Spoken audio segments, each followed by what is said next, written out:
Hi hello friends, എല്ലാ കൂട്ടുകാർക്കും പത്തരമാറ്റ് സീരിയലിൻ്റെ ഇനി വരാൻ പോകുന്ന ആഴ്ചയിലെ നല്ലൊരു എപ്പിസോഡിൻ്റെ റിവ്യൂയിലേക്ക് തന്നെ സ്വാഗതം കേട്ടോ. ചാനൽ ആദ്യമായിട്ടാണ് കാണുന്നുണ്ടെങ്കിൽ ഒന്ന് സബ്സ്ക്രൈബ് ചെയ്ത് ലൈക്ക് ചെയ്ത് സപ്പോർട്ട് ചെയ്യണേ. അങ്ങനെ നമ്മുടെ മെഗയുടെയും അതുപോലെ തന്നെ നമ്മുടെ അനിയുടെയും കേസ് വക്കീൽ വീണ്ടും വിളിപ്പിക്കുക കേട്ടോ. അതിന് ലാസ്റ്റ് ഹിയറിങ്ങിന് വേണ്ടിയിട്ട്. പക്ഷേ അനാമിക പറയുന്നുണ്ട്, ഞാൻ അനീനെ വിട്ടു പോവില്ല.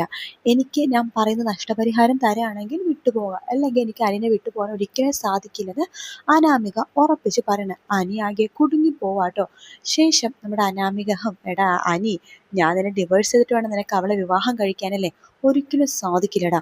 നീ ഒരിക്കലും വേറൊരുത്തിനെ വിവാഹം കഴിക്കില്ല. അതെൻ്റെ വാശിയാണ് എന്നൊക്കെ അനാമിക വിചാരിക്കുന്നുണ്ട്. അതേ സമയത്ത് നമ്മുടെ നവീനാണെന്നുണ്ടെങ്കിലോ, അനിക്ക് ഡിവോഴ്സ് കിട്ടാതിരുന്നാൽ മതിയെന്ന്. അവനെങ്ങാനും ബന്ധം വേർപ്പെടുത്തി കഴിഞ്ഞാൽ തീർച്ചയായിട്ടും നന്ദുവിനെ വിവാഹം കഴിക്കും. ഒരിക്കലും തനിക്ക് നന്ദുവിനെ ഉപേക്ഷിച്ച് കളയാൻ പറ്റില്ല. നന്ദു തൻ്റെ മാത്രമാണ് എന്ന് വിചാരിക്കുകയാണ് നവീനാണെങ്കിൽ ചെറിയൊരു വില്ലത്തരവും കൂടി മനസ്സിൽ തോന്നുവാട്ടോ.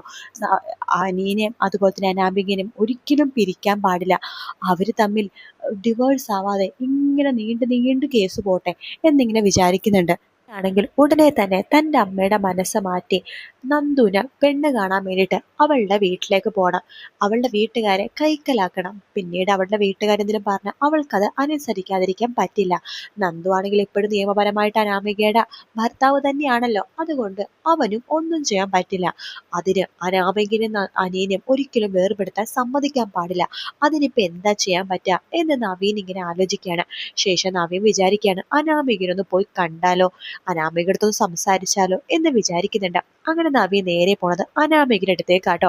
അനാമിക അടുത്ത് പറയുന്നുണ്ട്, എനിക്ക് അനാമിക അടുത്ത് കുറച്ച് കാര്യങ്ങൾ സംസാരിക്കാനുണ്ട് എന്ന് പറയാണ്. എന്നിട്ട് അനാമിക അടുത്ത് പറയുന്നുണ്ട്, അനാമിക എന്തൊക്കെ വന്നാലും അനിയായിട്ടുള്ള വിവാഹബന്ധം വേർത്തുപെടുത്താൻ പാടില്ല എന്ന് പറയാണ്.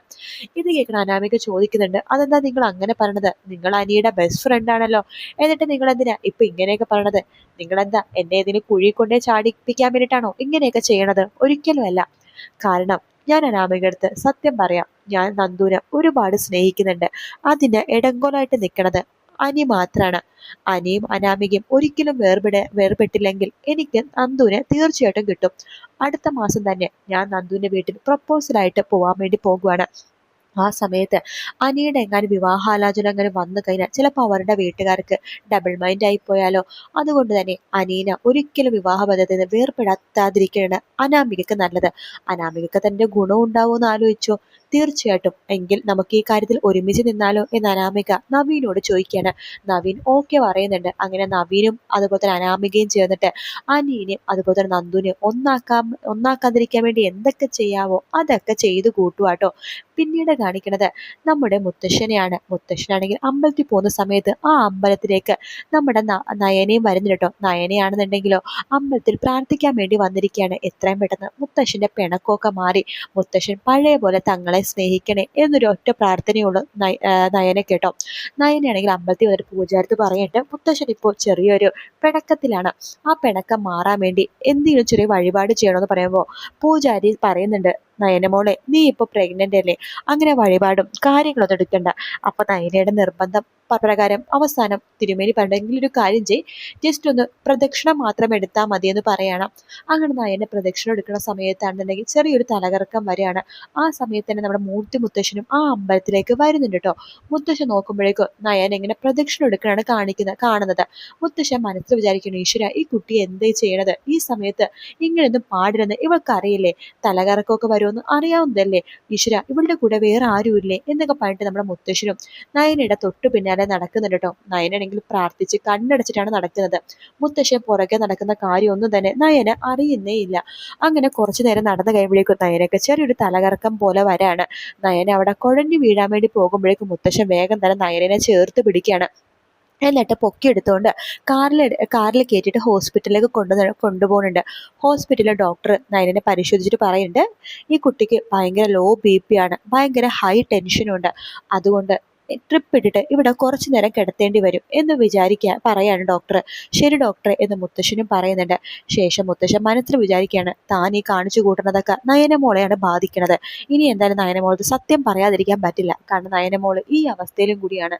നയനമോൾക്ക് എന്തെങ്കിലും സംഭവിച്ചാൽ കുഞ്ഞിനും എന്തെങ്കിലും സംഭവിക്കും. നയനമോൾക്ക് അല്ലെങ്കിൽ തന്നെ ആരോഗ്യമൊന്നും കാര്യമായിട്ടൊന്നുമില്ല. കാരണം തൻ്റെ ആരോഗ്യത്തിന്റെ പകുതിയാണല്ലോ ദേവയാനിക്ക് കൊടുത്തത്. അതുകൊണ്ട് തന്നെ നയനടുത്ത് സത്യങ്ങൾ പറയാൻ വേണ്ടി തീരുമാനിക്കുകയാണ് നമ്മുടെ മൂർത്തി മുത്തശ്ശൻ കേട്ടോ. നയനടുത്ത് കണ്ണു നോക്കുമ്പോൾ മുത്തശ്ശൻ അടുത്ത് തന്നെയുണ്ട്. മുത്തശ്ശനോട് നയന പറഞ്ഞു, മുത്തശ്ശൻ അതേ മോളെ, നീ അമ്പലത്തിൽ തൊഴുന്ന സമയത്ത് ഞാനും നിന്റെ കൂടെ അമ്പലത്തിലുണ്ടായിരുന്നു.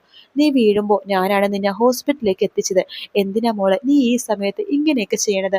മുത്തശ്ശ, ഒരു സമാധാനമില്ല. മുത്തശ്ശൻ ഞങ്ങളടുത്ത് സംസാരിക്കാത്തതുകൊണ്ട് ആകെ വിഷമത്തിലാണ്. ഞങ്ങൾ സന്തോഷം എന്തെന്ന് പറഞ്ഞിട്ട് കുറേ നാളുകളായി. മുത്തശ്ശൻ അറിയാവോ, ഒരു സ്ത്രീ അല്ലെങ്കിൽ ഒരു പെണ്ണ് ഏറ്റവും കൂടുതൽ സന്തോഷവതിയായിരിക്കേണ്ടത് അവളുടെ പ്രഗ്നന്റ് ആ ഒരു അവസ്ഥയിലാണ്. പക്ഷെ ഞാൻ ഏറ്റവും കൂടുതൽ ടെൻഷൻ അനുഭവിക്കുന്നത് ഈ അവസ്ഥയിലാണ്. ഞാൻ കാരണം എൻ്റെ കുഞ്ഞു കൂടി മാനസിക സമ്മർദ്ദം അനുഭവിക്കുകയാണ്. മുത്തശ്ശൻ പിണങ്ങിയിരിക്കുന്നത് ഞങ്ങൾക്ക് സഹിക്കാൻ പറ്റുന്നില്ല മുത്തശ്ശ എന്നൊക്കെ പറഞ്ഞിട്ട് നയന കരയാണ്. അങ്ങനെ മുത്തശ്ശൻ ആ സത്യം പറയാണ്, നയനമോളെ, എനിക്ക് നിങ്ങളോട് ഒരു പിണക്കവും ഇല്ല. നിങ്ങളോട് ഇഷ്ടം മാത്രമേ ഉള്ളൂ. മുമ്പത്തുണ്ടായിരുന്ന ഇഷ്ടം എന്താണോ അതിനേക്കാളും ഇരട്ടി ഇഷ്ടമാണ് എനിക്ക് നിങ്ങളോടുള്ളത്. മുത്തശ്ശൻ എന്തൊക്കെയാ പറയുന്നത്? എന്നിട്ട് മുത്തശ്ശനല്ലേ ഞങ്ങളെ വീട്ടിൽ നിന്ന് പുറത്താക്കിയത്? എൻ്റെ 3-ാം മാസത്തെ ചടങ്ങിന് പോലും മുത്തശ്ശൻ വന്നില്ലല്ലോ. മോളെ, അതൊക്കെ വെറും ഒരു അഭിനയം മാത്രമാണ്. എനിക്ക് ജ്വല്ലറിയുടെ ഉടമസ്ഥൻ ആരാണെന്ന് അറിയണം. അതിന് ആദർശ് വീട്ടിലുണ്ടായിട്ട് കാര്യമില്ല. അവൻ പുറത്തിറങ്ങി അതിനെക്കുറിച്ച് അന്വേഷിക്കണം. അതിനു വേണ്ടിയിട്ടാണ് ഞാൻ ഇതൊക്കെ ചെയ്തത്.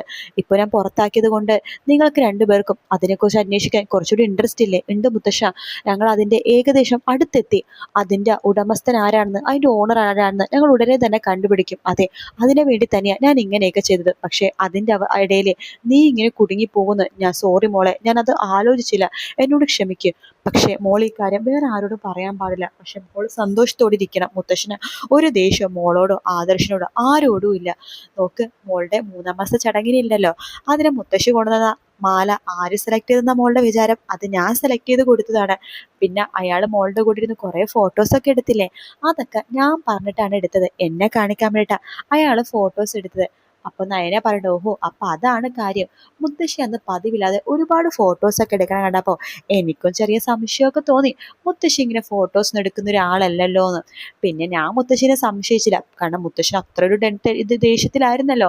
മുത്തശ്ശിനെ ഊണെടുക്കട്ടെ പൊതിനെടുക്കട്ടെ എന്ന് അമ്മ ചോദിച്ചപ്പോൾ മുത്തശ്ശിക്ക് താല്പര്യം ഉണ്ടായിരുന്നെങ്കിൽ പോലും മുത്തശ്ശി വേണ്ട എന്നാണ് പറഞ്ഞത്.